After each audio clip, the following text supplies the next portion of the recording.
There were over 100 million orders for this dish on food apps in 2023 in India.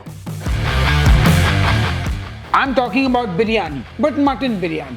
Delicious goat meat marinated in yogurt and spices, then layered with fragrant rice and slow cooked till the meat is fall off the bone tender and the rice is cooked through.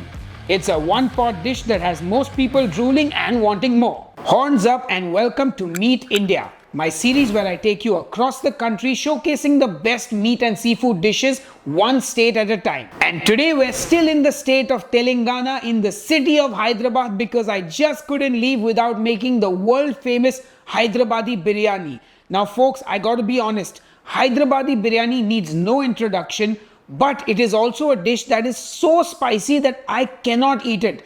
I have never enjoyed Hyderabadi Biryani in Hyderabad because it is too spicy for me. So today's version is going to be less spicy. It's going to be something that I can actually eat. And even though I love potato in my biryani, and for me biryani needs potato, I will respect the Hyderabadi tradition and not put potato in this biryani. But comment below and let me know if you believe that a biryani needs potato or not. Anyway, enough jibber jabber, let's get cooking. We start with onions. Here I've got about 210 grams of sliced red onions which I've cut saute style and separated. We're going to deep fry these onions in some hot oil, and you want to fry them till they are nice and brown. You gotta be very careful and watch these like a hawk because you don't want to take them too far and burn them. Now you can fry up a big batch of these and freeze them and use them later. You can also purchase these onions online and in stores. They are called birista in India. Once you are done frying them, let's move on to making the biryani. Now I'm going to make a special biryani masala for this recipe.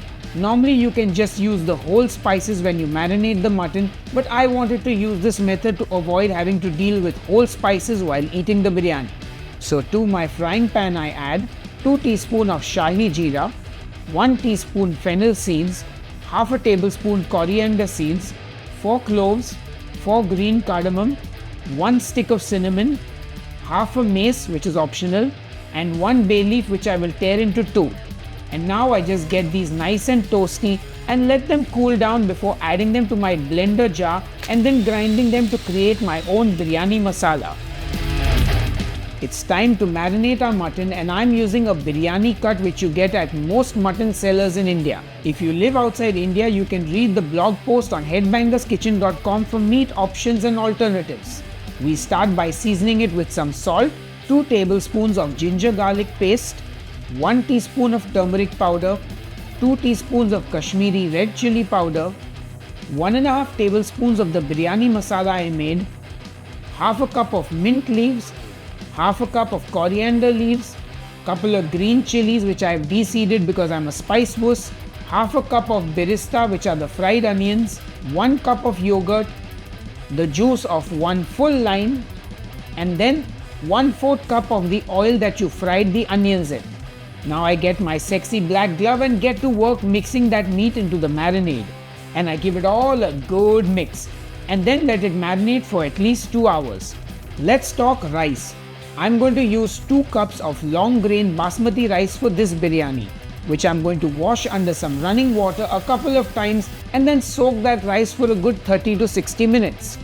For this recipe, I'll be using some saffron as well, which I guess if you can't get, you can skip, but it adds a lovely flavor. Just add it to warm milk or water and mix it and let it bloom. It's going to add epicness to the biryani.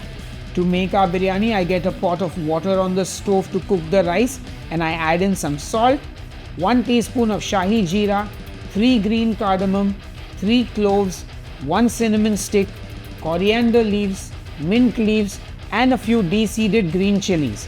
And now give it a stir and bring it up to a boil.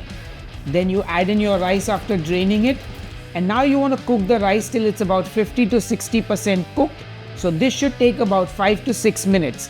Let it cook, and once it's done, start removing it from the pot. Now I also take a minute to save about half a cup of that rice water for cooking the biryani. And then if you can't get it all out with a slotted spoon, just use a sieve or a colander and get all that rice out. Now I add the mutton to a heavy bottom saucepan, which is what you need to make this biryani. A nice thick bottom saucepan. Then layer on some of the rice. I add some fried onions, mint and coriander leaves, and a sprinkle of my biryani masala. Then layer on the rest of the rice on top. Now pour some ghee over that rice all around it. Then the saffron milk, more of the birista, the biryani masala, some mint and some coriander, and now it's ready to cook. Ideally, you want to make a dough to seal the lid, but this Le Creuset I'm using has a super heavy lid already, so I just place some foil over the biryani and cover it, and that should seal everything in. Now you want to cook this on a medium-high heat for about 10 minutes till steam starts coming out. Then you remove it, place a pan on the stove, and then you place your biryani handi on the pan and turn the heat down to the lowest. Now you cook this low and slow for about 45 to 50 minutes till the meat is fall off the bone tender and the rice is also cooked all the way through. Once it's done, just remove the lid and the biryani is ready. And of course, I've got to dive right in and give it all a mix and pull out some of that mutton and check if it's cooked properly. And it looks like it's done well. It's tearing apart nicely. And that's it, friends. Biryani is ready. It looks and smells delicious. I plate it up nicely, and then as always I got to give you that front camera shot. Got to get a spoonful of that rice and some meat, and then I chow down. And hot damn, that's good. But now, time for the official taste test. Alright folks, it's time to taste the biryani, and can you believe it? I'm alone. There's no one here to taste it with me. Which is a good thing because there's more for me then. But before I dig into this biryani, I did make one small error while cooking the biryani. I actually removed some of the water from the rice, which I meant to add to the mutton before I layered it with the rice. What that would have done is ensured a little more moisture in the biryani pot. And what I should have done also is made the chapati dough. So you basically make a dough with water and flour, and then you use that to seal the lid of the biryani vessel. That is called dum. Now I thought the foil and the heavy top of the Le Creuset would be sufficient to hold all the steam in, but I don't think it did the job as well as it could have. So I'll write it out on the blog post what you should not do and what you should do that I didn't do in this recipe. But enough jibber jabber, let's taste. Let's get some of the rice. Wow. Some of the mutton.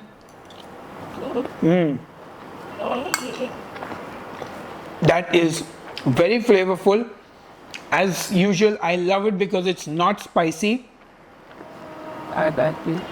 Like I said, if you can handle the heat, don't de-seed your chilies and use regular red chili powder and not the Kashmiri red chili powder, and this will have the heat that the Hyderabadi biryani is known for. However, I'm too old and my body cannot handle that level of spiciness, so I would rather not suffer just to make the recipe exactly like, how spicy it's supposed to be. So I can actually enjoy this biryani and it'll be great. So for me, this is almost perfect. Like I said, if I did those two things, it would be even better. But I'm quite pleased with the results. I don't have my father or my wife here to give you a second opinion, but do try making this at home. Let me know how it turns out, and I will see you on the next episode of Headbanger's Kitchen. Until then, cheers and keep cooking. But thank you to everyone who supports me on Patreon and on the YouTube channel memberships. You are all awesome.